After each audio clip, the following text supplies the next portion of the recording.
Welcome to Chillin' 101. We hope this video helps. You start by preparing the Panda Touch Pro FF. Plug it into power, attach the stylus, and enable host connectivity. Do this now so you can move straight into pairing. Once the unit has power, press and hold the power button until the LED pulses. This signals Bluetooth discoverable mode. While the LED pulses, open your host's input settings and scan for Panda Touch Pro FF. Make sure firmware updates are deferred until after pairing to avoid interruptions. Once paired, you need to calibrate and configure input behavior. Start the calibration routine and tap each target precisely. Calibration aligns the touch sensor to the display, reducing offset. This matters for accuracy. After the 9-point sequence completes, adjust pressure sensitivity and tilt response to match your stylus pressure and drawing style.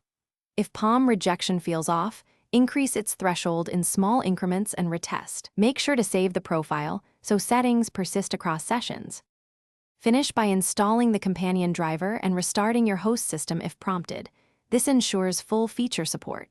Open your primary app and map shortcut buttons, verify pressure works, and test tilt for natural strokes. If the pen drifts or disconnects, first toggle Bluetooth or reconnect USB, then rerun calibration and check for firmware updates.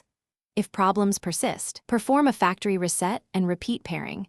This clears conflicts while preserving hardware health. Thanks for watching. Consider subscribing if we helped you.